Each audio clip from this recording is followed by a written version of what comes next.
이 박지원 전 실장은 전 국정원장은 어떻게 될 것인가? 처음부터 일관되게 국정원에서 고발한 피의 사실 있죠.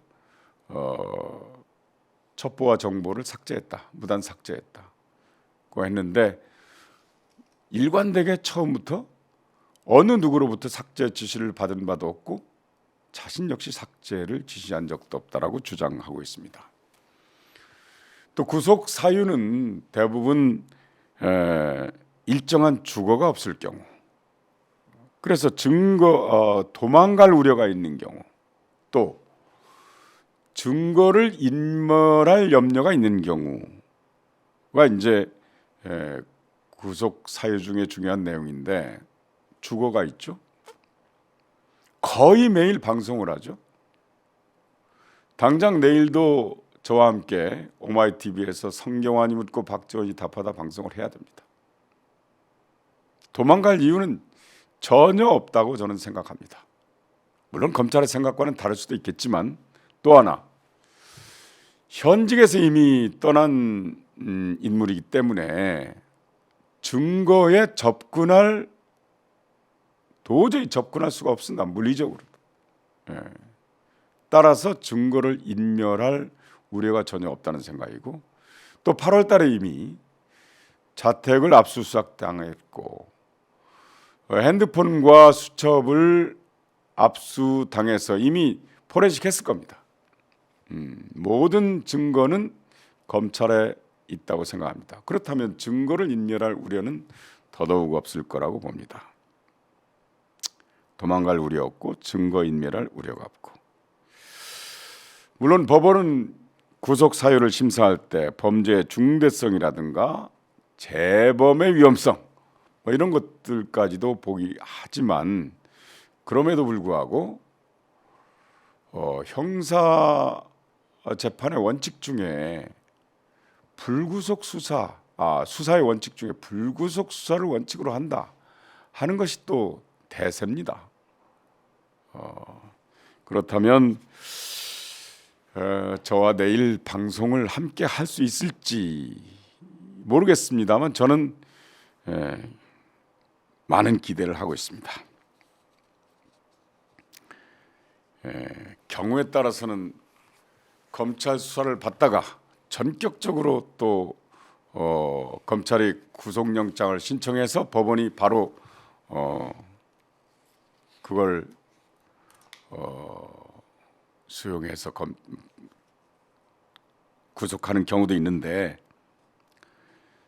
이러한 관례에 대해서는 비판적인 시각도 있습니다. 구속 전 피의자 신문제도를 통해서 구속을 하거든요. 그러니까 검찰이 수사를 하다가 영장을 신청한다고 해서 바로 구속이 되는 건 아니고, 그렇게 하면 검찰의 지휘 라인을 거쳐서 결재를 맡아가지고 그것이 다시 법원으로 가죠. 그래서 구속 전 피의자 신문을 합니다. 그럼 뭐 몇 시간 밤새워서 하죠. 피의자 신문을 해서 판사가 구속이 타당하다라고 생각하면 바로 이제 구속이 되는 경우도 있는데, 이런 경우가 좀 비판을 받는 대목이기도 합니다. 왜냐하면 방어를 해야 되는 피의자와 변호사에게 방어할 수 있는 충분한 시간적인 여유를 줄 수가 없다는 거죠. 그래서 물론 뭐 언제나 준비를 하고 있겠습니다만, 그럼에도 불구하고 검찰 수사받는 과정에서 얻는 새로운 정보에 대한 방어권, 이것도 행사를 해야 될 것 아닙니까? 그에 대한 준비도 해야 될 텐데, 그러한 시간적인 여유 없이 바로 구속이 돼버리면 피의자의 방어권이 충분하게 보장되지 않는다는 측면에서 일부 비판적인 시각도 있습니다. 그러나 지금 이 사건을 보면 그러한 형사 사건의 대세, 또 원칙, 이런 것들이 좀 무시되지 않는가, 소홀히 되지 않는가 하는 그런 생각도 해보면서 한편으로 또 깊은 걱정도 하게 됩니다. 자, 이제 뭐 오늘 영하 9도라고 하니까 엄청나게 추운 거죠. 체감온도는 더 춥습니다.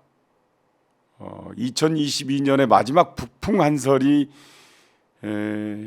오늘이지 않나 하는 생각이 드는데요. 2023년에는 좀 따뜻한 바람이 불었으면 좋겠다 하는 생각을 해보면서 오늘 10시쯤에 2020년도에 일어난 고 이대준 씨 서해 피격 사건에 관한 수사를 받기 위해서 서울중앙지검에 출두한 박지원 전 국정원장 출두 상황을 생방송으로 중계해 드렸습니다. 자, 여러분, 저는 내일 오전 10시 30분에 성경환이 묻고 박지원이 답하다를 방송하기 위해서 여러분을 다시 찾아뵙기를 간절히 소망하면서 이 자리에서 물러갑니다. 여러분 함께 해주셔서 고맙습니다. 안녕히 계십시오.